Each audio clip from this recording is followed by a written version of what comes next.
Buenas tardes con todos, agradezco la presentación. Tradicionalmente, el tratamiento neoadyuvante se usaba en pacientes con cáncer de mama localmente avanzados para convertirlos en una enfermedad operable. Pero la neoadyuvancia para pacientes con cáncer de mama temprano ahora se reconoce como una herramienta clínica útil por algunas razones, como por ejemplo el potencial para convertir a pacientes que requieren mastectomía en candidatos para cirugía conservadora de mama, el potencial para convertir a pacientes que requieren disección axilar en candidatos para biopsia de ganglio centinela.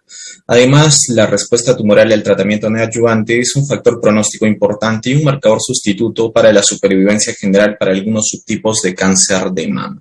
Entonces, acompáñenme en esta revisión un poquito extensa sobre el manejo del cáncer de mama dependiendo de la respuesta patológica post-neoadyuvancia. Entonces, la neoadyuvancia en cáncer de mama se administra principalmente siguiendo 4 objetivos principales, ¿no?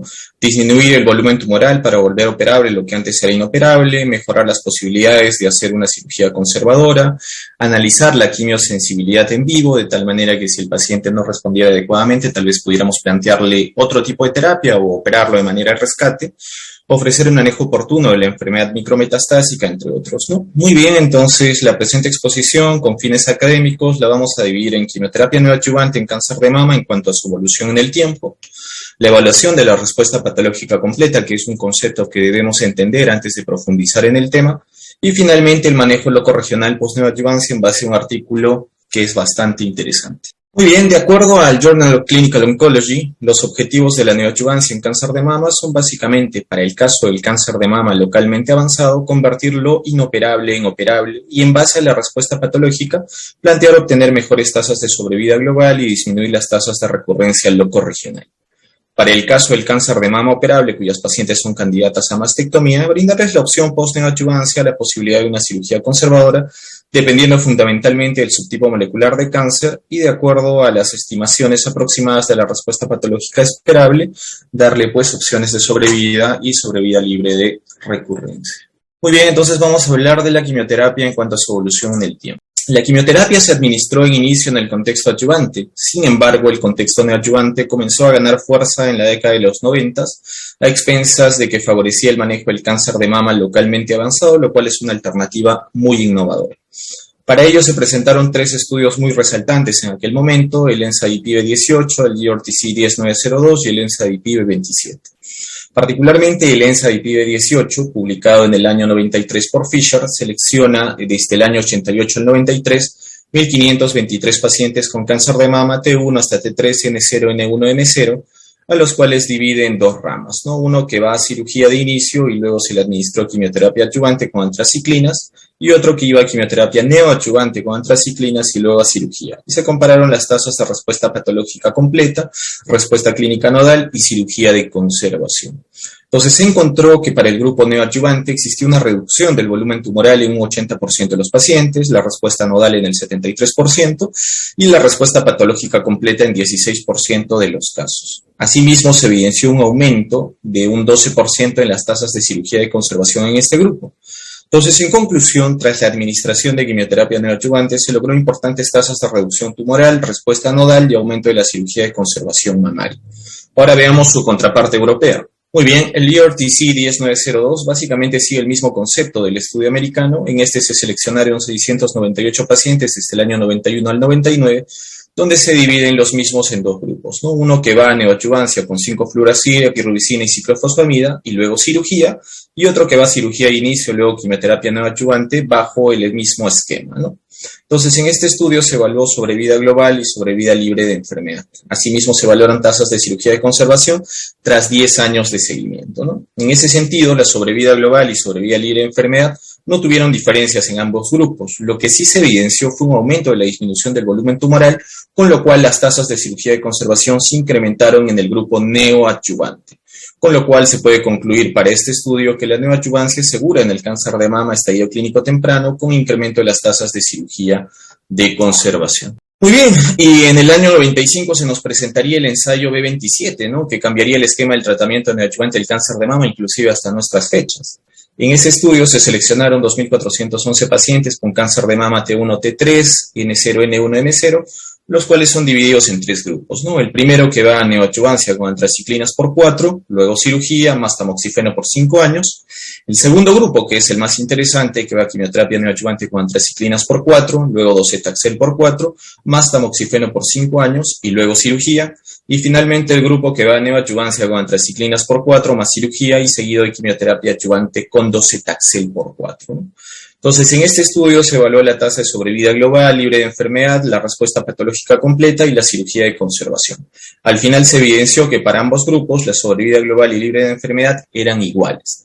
La respuesta patológica completa se elevó para el grupo de las antraciclinas más taxanos al 26% en comparación con el 13% de los demás grupos, con lo cual aumentó la tasa de cirugía de conservación para este grupo, ¿no? Muy bien, entonces el ensayo B18 y B27 demuestran que la terapia preoperatoria es equivalente a la terapia adyuvante, ¿no? El ensayo B27 también mostró que la adición de taxanos preoperatorios a las antraciclinas mejora las tasas de respuesta patológica completa. En líneas generales, estos estudios demostraron la seguridad de administrar terapia sistémica neoadyuvante en el cáncer de mama no metastásico, ¿no? Disipando las preocupaciones de que la administración sistémica preoperatoria del tratamiento se asociaría con una peor supervivencia en comparación con la administración adyuvante.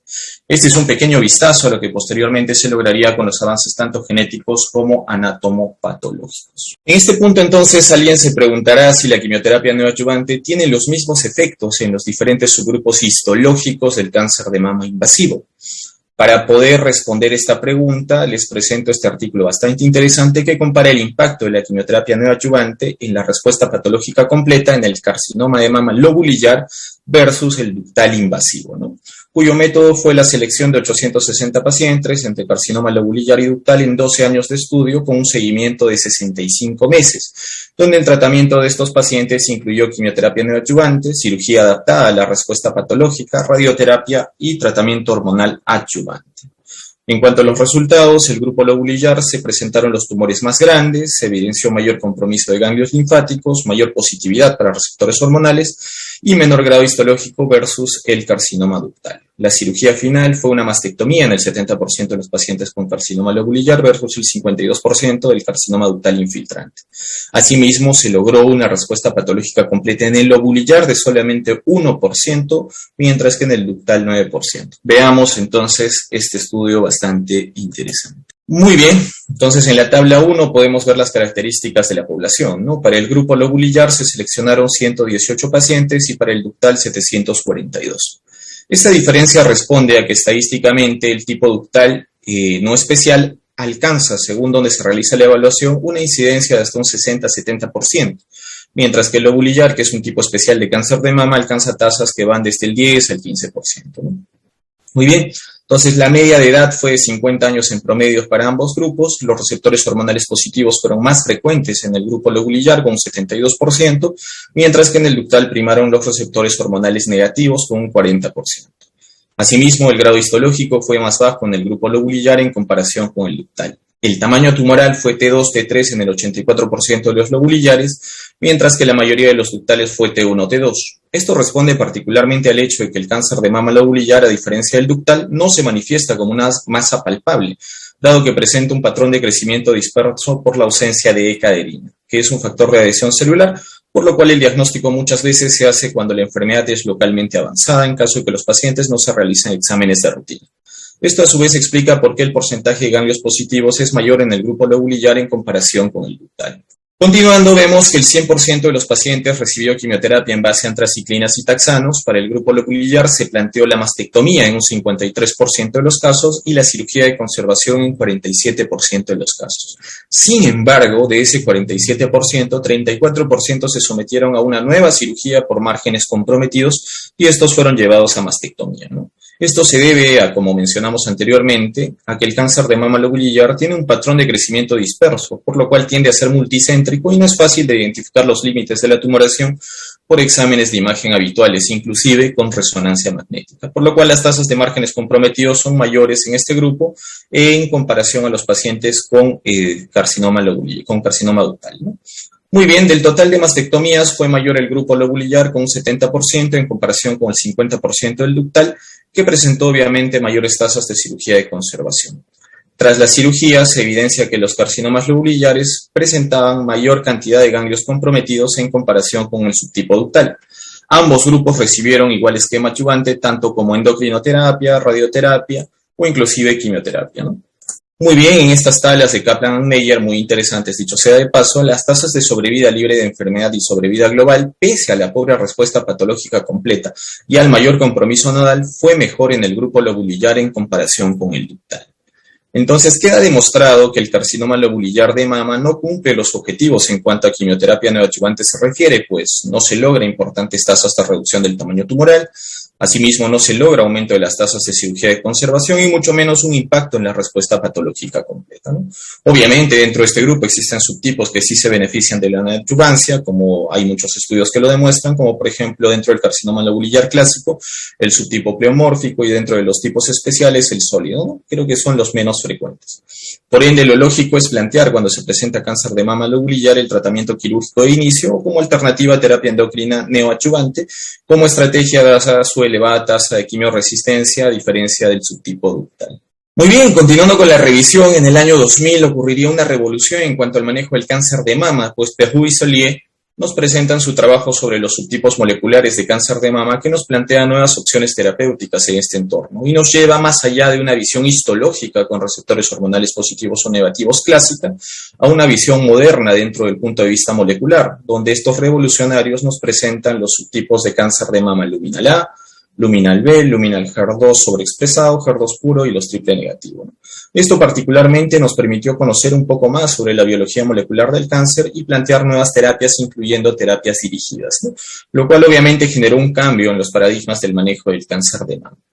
Veamos a continuación algunos estudios referentes a esto. Permítame presentarle este metaanálisis que intenta demostrar el impacto de la respuesta patológica completa en los subtipos de cáncer de mama y cómo esto se extrapola en lo referente a sobrevida local y sobrevida libre de eventos, ¿no?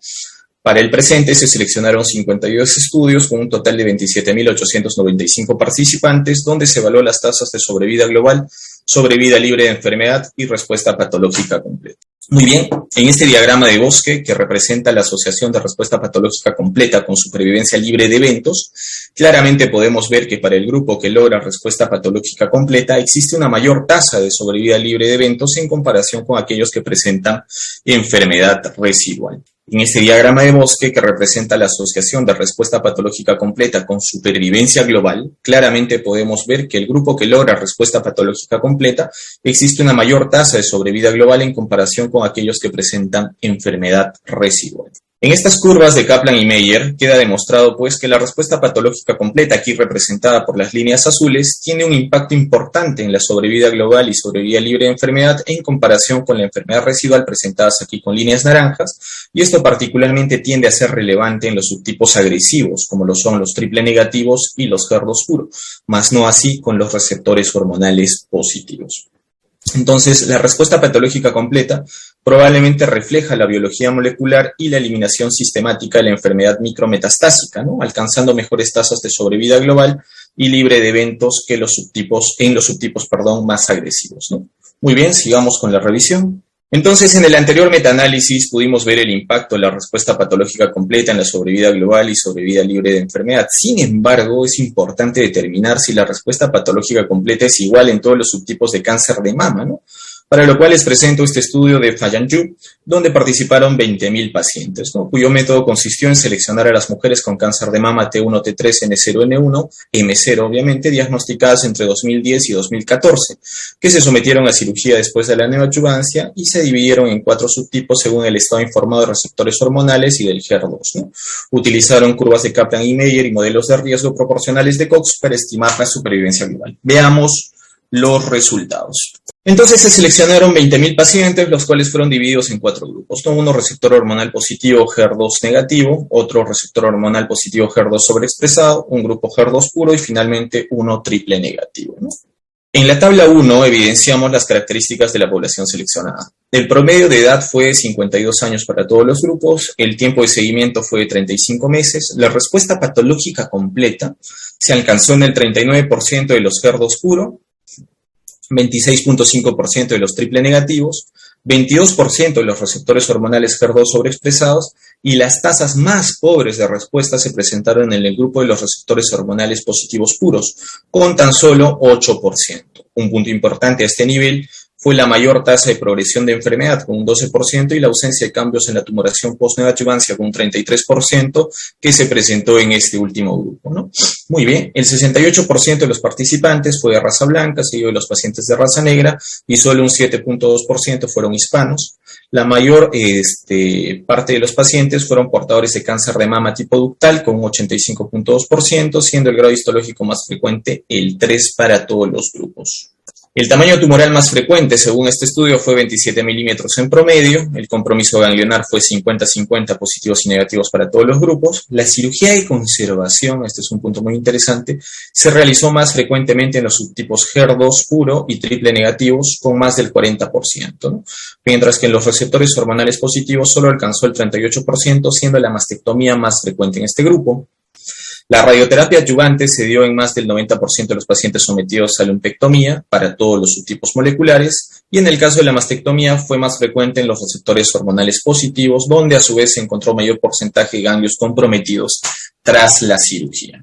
Muy bien, en estas curvas de Kaplan y Meyer en la imagen A podemos ver la sobrevida global para los tipos receptores hormonales positivos que alcanzaron respuesta patológica completa en comparación con los tumores que no presentan ningún cambio. Y esta es prácticamente similar y no presenta impacto en la sobrevida global. Claro que si el paciente presenta progresión en este grupo tendrá peores tasas de sobrevida global, pero en líneas generales no hay mayor impacto. Ahora, para la imagen B, para el tipo receptor hormonal HER2 sobreexpresado, podemos ver prácticamente el mismo fenómeno que los receptores hormonales positivos, es decir, que la respuesta patológica completa en comparación con las tumoraciones que no presentan ningún cambio en la enfermedad no refleja ningún impacto en la sobrevida global. Sin embargo, cabe resaltar que en este grupo, si los ganglios positivos en inicio negativizan tras el tratamiento neoadyuvante, la sobrevida global mejora en comparación a aquellos que permanecen positivos tras la neoadyuvancia, hecho que no se ve en el grupo receptor hormonal positivo. Muy bien, y este es el punto más interesante de este estudio. En la imagen C podemos ver que las tasas de sobrevida global en el grupo HER2 puro, en las cuales si el paciente alcanza respuesta patológica completa, la sobrevida global es muy superior en comparación a los que no presentan ningún cambio o los que presentan progresión de enfermedad. Asimismo, cabe resaltar que el no alcanzar respuesta patológica completa en este grupo altamente respondedor es sinónimo de mal pronóstico. En la imagen D podemos ver las tasas de sobrevida global en el grupo triple negativo y claramente los pacientes que alcanzan respuesta patológica completa presentan mejores tasas de sobrevida global en comparación con los que no presentan ningún cambio y los que presentan progresión de enfermedad. Cabe resaltar que a diferencia del HER2 puro, la respuesta patológica parcial en el caso del triple negativo, que es un tumor muy agresivo, sí se relaciona con mejores tasas de sobrevida en relación a los que no presentan ningún cambio o progreso. Muy bien, de esto podemos concluir entonces que la respuesta patológica completa sí tiene un impacto en la sobrevida global y sobrevida libre de enfermedad, pero esta es dependiente del subtipo molecular. Particularmente, esta tiene impacto en los subtipos más agresivos, que son más respondedores en comparación con los receptores hormonales positivos o receptores hormonales positivos HER2 sobreexpresados, de acuerdo a este estudio. Muy bien, entonces ahora vamos a hablar un poco acerca de lo que es la evaluación de la respuesta patológica completa. Entonces, en la presente exposición hemos hablado bastante de este término, ¿no? Respuesta patológica completa. Comenzaremos por definirla. Básicamente, la respuesta patológica completa es la ausencia de enfermedad invasiva en la mama y los ganglios linfáticos y es el resultado óptimo después de la quimioterapia neoadyuvante y se asocia con una mejor supervivencia, como vimos, dependiendo del subtipo molecular de cáncer de mama, ¿no? Hay por lo menos 11 clasificaciones publicadas para gradar la respuesta patológica y existe una gran variabilidad de interpretación, la aplicación y el significado de cada una de estas, ¿no? Entonces, históricamente, anteriormente se utilizaba pues la clasificación de Satalov, Cavalier, Melantin, pero a partir del 2007 el estándar de evaluación de la respuesta patológica completa es en base al RCB planteado por el MD Anderson. Entonces, el RCB, que es un acrónimo de Residual Cancer Burden o carga de cáncer residual, fue publicada en el 2007 por el MD Anderson en la Universidad de Texas y básicamente es una fórmula matemática, ¿no?, que multiplica 1.4 por la celularidad expresada en diámetros milimétricos más la suma del mayor diámetro de metástasis ganglionar en caso esta esté presente, multiplicado por una constante, y esto nos dará un resultado con un valor numérico que es susceptible a interpretación. Entonces aquí vemos que los datos brindados por el patólogo los podemos registrar en una calculadora virtual del MD Anderson, disponible, claro, está en internet en forma gratuita, donde registramos el hecho tumoral residual expresado en milímetros, la celularidad del cáncer expresada en porcentaje, y en caso esté presente, el porcentaje de carcinoma in situ. Asimismo, se introduce, en caso exista compromiso ganglionar, el número de ganglios positivos y el diámetro de metástasis más grande, y esto nos dará un valor numérico. Dicho valor puede ir desde 0 hasta mayor de 3.2 y se interpreta como RCB0, 1, 2 y 3, ¿no? El RCB0 es una respuesta patológica completa, ¿no? Que tiene un valor de 0. Básicamente esto es lo máximo que se puede alcanzar tras el tratamiento neoadyuvante y es sinónimo, pues, de mejores tasas de sobrevida y sobrevida libre de enfermedad dependiendo del subtipo molecular. Ahora tenemos el 1 y el 2, que es enfermedad residual mínima y moderada, y el RCB3, que es cuando tienes un puntaje más de 3.2, que es enfermedad residual extensa, que básicamente es sinónimo de quimioresistencia y mal pronóstico para el paciente, ¿no? Y esto depende fundamentalmente, pues, de varios factores, ¿no? Como el estadio clínico, el grado histológico, el índice de replicación nuclear y el subtipo molecular.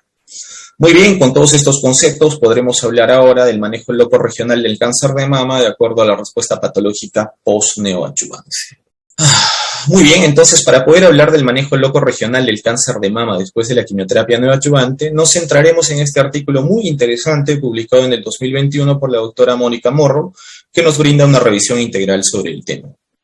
Entonces, como pudimos observar en los ensayos ENSA-BP18 y el EORTC 1902, estos estudios compararon la quimioterapia neoadyuvante versus la adyuvante y encontraron que los resultados eran similares en términos de sobrevida libre de enfermedad y sobrevida global y control locorregional.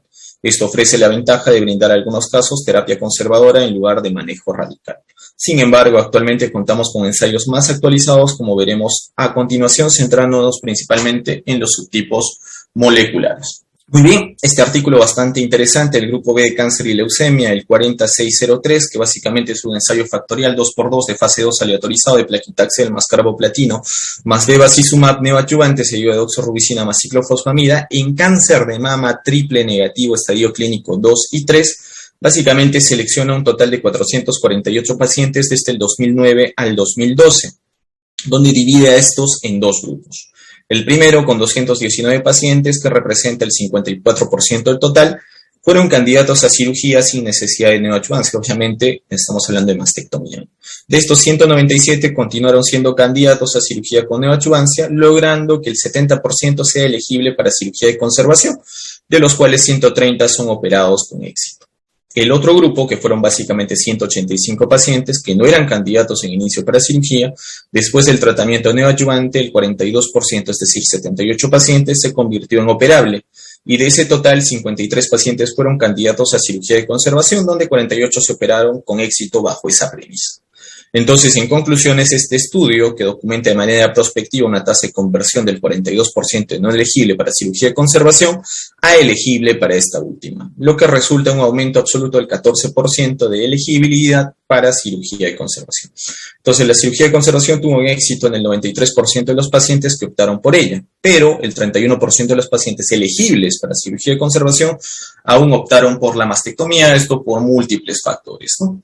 Este estudio, que es el segundo en frecuencia que se presentó por este tipo de ensayos, el 4601, que es básicamente una copia del anterior con la variante de que aquí se incluyen pacientes HER2 puro, estadio clínico 2 y 3, un ensayo fase 2 aleatorizado, donde los pacientes fueron sometidos a tratamiento neoadyuvante con taxanos, lapatinib, trastuzumab, o la combinación lapatinib, trastuzumab, o la combinación taxanos más trastuzumab durante 16 semanas, ¿no? Básicamente se seleccionaron 292 pacientes, que se dividieron en dos grupos, ¿no? El primero constó de 121 pacientes, que fue el 41% del total, que eran candidatos a cirugía de inicio sin necesidad de neoadyuvancia, obviamente candidatos a mastectomía, ¿no?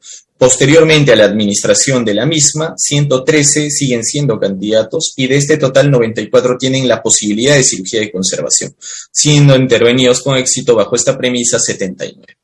En el segundo grupo, constituido por 171 pacientes, que representó el 59% del total, no eran candidatos a cirugía de inicio. Tras la administración de la neoadyuvancia, 73 fueron considerados operables y de estos 49 fueron candidatos a cirugía de conservación. Sin embargo, solo 39 fueron intervenidos bajo esta premisa. En conclusión, para este estudio, la neoadyuvancia incrementó la positividad de elegibilidad de cirugía de conservación de un 41 a un 64%, ¿no? Sin embargo, solo el 40% de los pacientes optaron por la cirugía de conservación. Asimismo, cabe resaltar que alcanzaron tasas de respuesta patológica completa de hasta 55%. Muy bien, ahora vamos a hablar un poquito sobre la respuesta patológica completa en receptores hormonales positivos. Muy bien, entonces ya hablamos de quimioterapia neoadyuvante en triple negativos y HER2 puros. ¿Y qué pasa con los receptores hormonales positivos? Aunque es ya evidente por todo lo que les mostré anteriormente, la respuesta patológica completa es poco común en mujeres con receptor hormonal positivo HER2 negativo, ¿no? Entonces, a este nivel surge la pregunta: ¿existirá algún grupo especial dentro de los receptores hormonales positivos que se beneficie mucho más de la quimioterapia neoadyuvante que otros? Entonces surge este estudio que es muy interesante, que es llevado a cabo del 2007 al 2016 con doxorubicina, epirubicina y plaquitaxel. El objetivo de este estudio fue determinar si las características patológicas pueden identificar subconjuntos de poblaciones que se beneficien de quimioterapia neoadyuvante, donde se incluyeron pacientes con carcinoma lobulillar y también pacientes con carcinoma ductal, ¿no? Entonces, para este estudio se seleccionaron 402 pacientes receptores hormonales positivos, de los cuales 46 eran candidatos para cirugía de conservación, 239 eran candidatos para mastectomía y 117 fueron excluidos por presentar cáncer de mama inflamatorio multicéntrico. En ese sentido, entonces, de los 239 pacientes candidatos para mastectomía, tras el tratamiento neoadyuvante, 109 fueron candidatos para cirugía de conservación. Sin embargo, solo 57 se operaron bajo esa premisa. El resto fue mastectomía total por elección o por bordes comprometidos. Asimismo, se evidenció una tasa de respuesta patológica completa esperable de 5%, siendo esta mayor en el subtipo ductal con receptor estrógeno positivo, receptor de progesterona negativo, los cuales presentaron mayores tasas de cirugía de conservación en comparación con el lobulillar, que solamente presentó respuesta patológica completa en un 1%. Entonces, en conclusiones, los pacientes con receptor hormonal positivo HER2 negativo con mayor probabilidad de beneficiarse de la quimioterapia neoadyuvante son aquellos con tumores receptores estrógeno positivos, receptores de progesterona negativos, ¿no? Es poco probable que los pacientes con carcinoma lobulillar disminuyan el estadio de la mama o la axila en comparación con los pacientes con carcinoma ductal. Entonces, es evidente que la respuesta patológica completa es muy baja en el subgrupo receptor hormonal positivo. Sin embargo, dentro de esto existe un subgrupo que se beneficia más que otros, ¿no? Y es el que les acabo de presentar. Todo esto abre la pregunta: ¿es la respuesta patológica completa un predictor de cirugía de conservación? Porque aquí nos dimos cuenta de que los receptores hormonales es bastante bajo. Paradójicamente, a medida que ha aumentado las tasas de respuesta patológica completa, no se ha producido un aumento paralelo en las tasas de cirugía de conservación. Esto se observó en el ensayo B27, por ejemplo, en el que se adicionó un taxano a la doxorubicina y a la ciclofosfamida, y esto duplicó las tasas de respuesta patológica completa, como hemos visto anteriormente, del 13 al 26%. Pero las tasas de cirugía de conservación fueron del 62% después de las antraciclinas y solo el 64% en el brazo de las antraciclinas y taxanos. Es decir, la respuesta patológica completa se duplicó, pero las tasas de cirugía de conservación se mantuvieron con diferencias mínimas. Aunque la respuesta patológica completa no es necesaria para la cirugía de conservación, una mayor respuesta tumoral debería aumentar la probabilidad de una cirugía de conservación exitosa. Entonces aquí surge pues una premisa de que la falta de asociación informada puede ser secundaria al hecho de que muchas mujeres inscritas en la más grande mayoría de ensayos que sometieron a pacientes a neoadyuvancia ya eran elegibles para cirugía de conservación, por lo que las diferencias en las tasas de respuesta patológica completa no cambiaron las tasas de cirugía de conservación. Alternativamente, la incapacidad para evaluar con precisión la extensión del tumor viable después de la neoadyuvancia puede ser también la responsable. Muy bien, entonces ahora vamos a hablar un poquito acerca de las contraindicaciones de la cirugía de conservación después de la neoadyuvancia.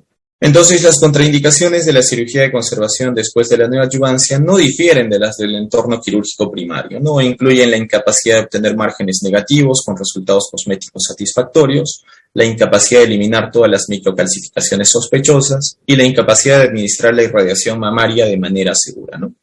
Entonces ahora surge la cuestión, ¿cuál es el volumen a extirpar después de la terapia neoadyuvante? Muy bien, entonces aquí les presento un estudio bastante interesante, ¿no? Cuyo objetivo es determinar el efecto de la quimioterapia preoperatoria sobre el volumen del tejido extirpado y el número de operaciones de mama en pacientes sometidas a terapia consecutiva con cirugía de conservación, ¿no?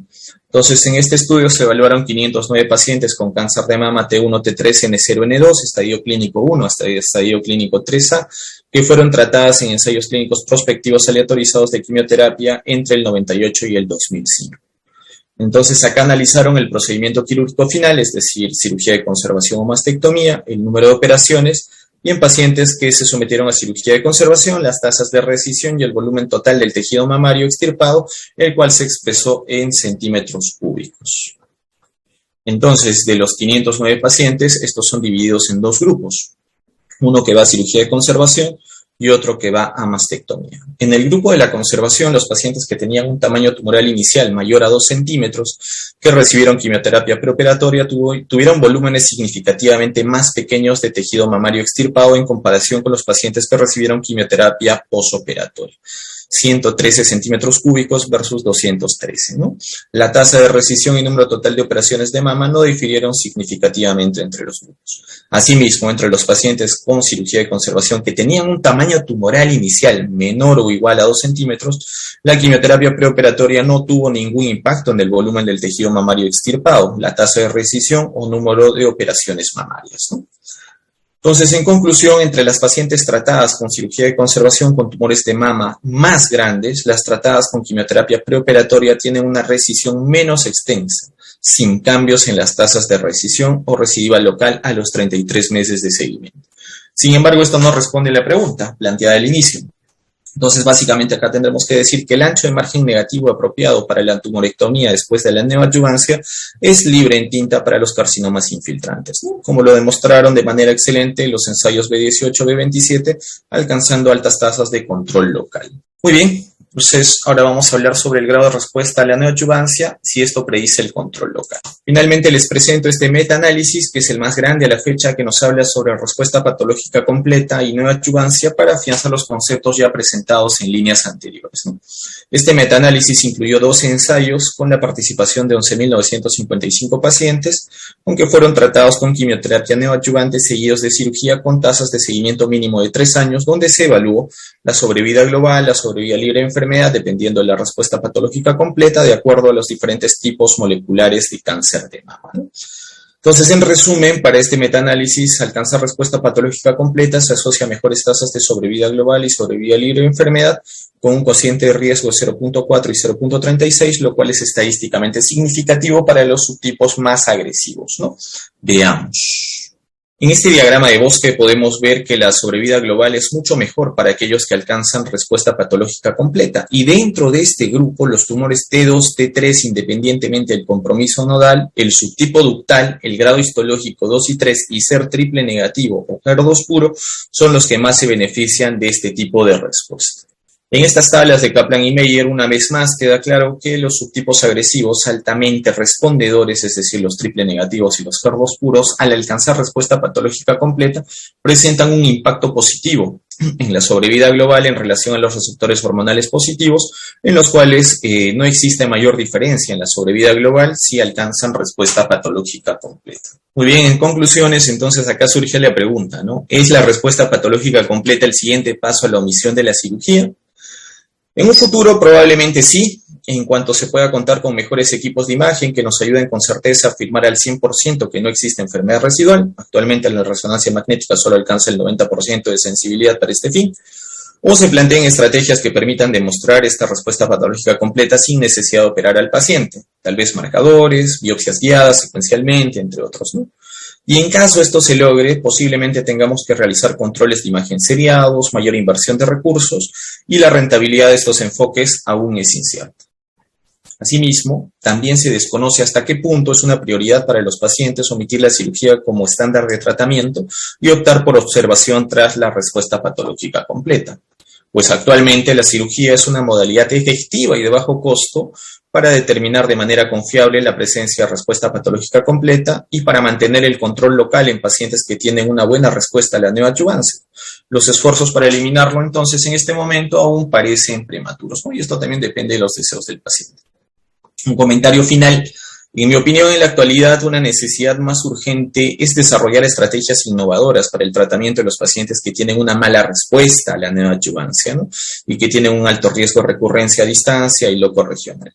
Actualmente existen estudios muy interesantes, fase 2, como el CRATE-X para el triple negativo, el CATHERINE para el HER2, que añaden más líneas de tratamiento en pacientes que no alcanzan buena respuesta con la neoadyuvancia, y con esto se está logrando mayores tasas de sobrevida global y sobrevida libre de enfermedad en sus resultados preliminares. Estamos aún a la espera, pues, de los resultados definitivos que se darán seguramente en algunos años. Muy bien, han sido ustedes muy amables. Muchas gracias por su gentil audiencia.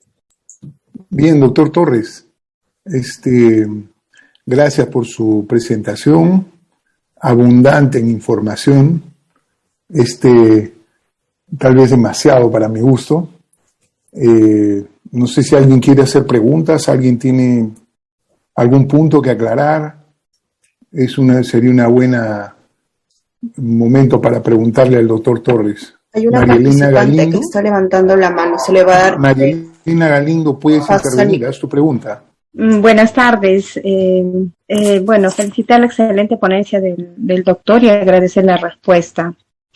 Doctor, respecto a cuando uno tiene por ecografía los quistes de mama, que en cada control uno observa que 5 milímetros van aumentando cada año, desde el momento que uno se hizo el chequeo basal. A la larga, esto podría de repente ocasionar un futuro cáncer. Esa es una pregunta. Y otro es, hay damas que Dios no le bendigo y bueno, no ha bendecido y bueno, no son madres. Se dice de que las nulíparas tienen mayor proporción de tener cáncer de mama y es una preocupación, ¿no? Y la otra también es de que si se van al tratamiento in vitro, va a ser sometida a mucha terapia hormonal, ¿no? Para todo ese tratamiento de alta complejidad. Y la preocupación también es que si en un futuro después eso también podría repercutir. Marielena Galindo, por favor, ¿podrías centrarte en tu pregunta respecto del tema de hoy? Porque ahí estás mezclando una serie de temas que va a ser bien difícil que te podamos dar una respuesta en estos minutos que quedan para hacer aclaraciones sobre el tema. Así que, por favor, yo le pediría que se centre y se focalice en su pregunta. Por ejemplo, creo que la pregunta que ha hecho está en relación con quistes o quiere preguntar algo sobre el tema específico que hemos tratado ahora. Sí, correcto. Solamente si los quistes pueden producir a la larga cáncer de mama. Nada más esa era mi pregunta. Perfecto, doctora. Gracias. Perfecto, doctora Galindo. Disculpe, pero esto es en honor al tiempo. Doctor Torres, ¿quiere responder? Claro, agradezco la pregunta, aunque no es referente al tema. Bueno, los quistes de mama son patologías netamente benignas. Dentro de la clasificación ecográfica son denominados dentro de la clasificación BIRADS2. Entonces, la posibilidad de que degeneren a una enfermedad maligna es nula, ¿no? El manejo depende de muchas características, de la presentación, del diámetro y de cómo éste responde si es que este quiste es drenado posteriormente y vuelve a reaparecer, ¿no? Pero en realidad creo que la pregunta escapa a la presentación actual, ¿no? Bueno, solamente para complementar esta respuesta, ¿no? Los quistes de mama no son patológicos, no reflejan una enfermedad en la mama, simplemente traducen una evolución normal del tejido mamario y que no tiene una importancia patológica o clínica, a menos que el paciente se presente con algún tipo de molestia, dolor o que cause confusión, en cuyo caso hay formas de manejar eso, ¿no? Pero como dice el doctor Torres, esto no tiene relación con el tema y tampoco tiene relación con la eventual presentación de un cáncer futuro en una paciente que haya tenido cáncer de mama. Me gustaría que se aclarara un poco el tema de receptores hormonales positivos y carcinoma lobular. o lobulillar. ¿Es posible encontrar carcinoma lobulillar que sea triple negativo? Buenos días, doctor. Sí, agradezco su pregunta, doctor. Bueno, entendemos que el tipo lobulillar es un tipo especial de cáncer, ¿no? Y a su vez sí es susceptible. Dentro del mismo existen variaciones, ¿no? Pero básicamente, como hemos mencionado en este caso, lo mejor es plantear cirugía de inicio, ya que son quimioresistentes.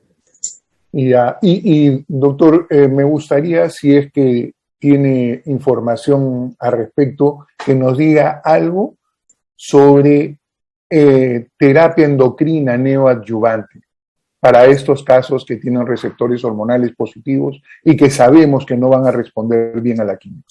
Excelente pregunta, doctor. Bueno, sí, efectivamente existen muchos ensayos fase 2, ¿no? Que nos hablan de terapia endocrina neoadyuvante, que de acuerdo a los resultados preliminares, básicamente su efectividad es casi similar, por no decir igual a la quimioterapia neoadyuvante, ¿no? Los pacientes receptores hormonales positivos. Entonces, creo yo que para ese tipo de pacientes sería una excelente estrategia, ¿no? Que aún no estamos aplicando mucho en la institución, pero sí, hay estudios muy relevantes, si usted desea en un futuro los puedo exponer. No, es que es bueno saberlo, sobre todo en nuestro país. Tenemos un gran porcentaje de pacientes que son receptores hormonales positivos, ¿no? Entonces deberíamos tener esa consideración, ¿verdad? Deberíamos tenerla presente y eventualmente empezar a manejar pacientes con endocrinoterapia neoadyuvante, ¿no? Y ver sí, un comentario al respecto. Cómo evolucionamos, ¿no? ¿Perdón? Sí, un comentario al respecto. Sí, adelante, doctor. Sí, justo la neoadjuvancia endocrina, bueno, ya está establecida en algunas guías en pacientes luminales, sobre todo posmenopáusicas, más o menos por un tiempo de 6 meses se han logrado respuestas parciales, ¿no? Respuestas completas es bajo, pero la idea es hacer un cáncer probablemente de operable o de mastectomía de conservación. Bueno, lo que es importante es que durante la pandemia, de acuerdo a los criterios, ¿no? De los criterios quirúrgicos o criterios de tratamiento sistémico, sí se ha empezado a usar bastante tratamiento endocrino neoadyuvante, sobre todo en pacientes que no podían ser operadas, sobre todo los luminales. Y está en las guías y está en las recomendaciones también que tenemos nosotros en la institución, que un paciente en pandemia que no tiene prioridad probablemente quirúrgica se podría ir a neoadjuvancia endocrina por unos meses y después ser operada, ¿no? Entonces sí se ha visto respuestas parciales, pero, o sea, sí se ha usado en algún momento y yo creo que, como dice el doctor Huertas, se podría empezar a usar más, ¿no? En las pacientes, sobre todo las Hola, buenas tardes. Calderón. Hola, doctor Calderón, adelante con su pregunta. ¿Cómo está? Sí, o con su comentario, su aporte. Sí, doc, lo que le quería comentar es que lo que dice Jorge de los pacientes altamente respondedores, que son los CERV2 y los que tienen triple negativo, este ensayo de respuesta completa ya está siendo parte de un estudio prospectivo que lo viene llevando el MD Anderson y está a cargo del doctor Henry Curer. Ellos lo que hacen son biopsias asistidas del lecho tumoral, son biopsias guiadas, biopsias por aspiración al vacío, y lo que hacen es corroborar si en el lecho operatorio pues hay enfermedad residual o no, ¿no? Y estas pacientes están ya siendo evaluadas en ese ensayo.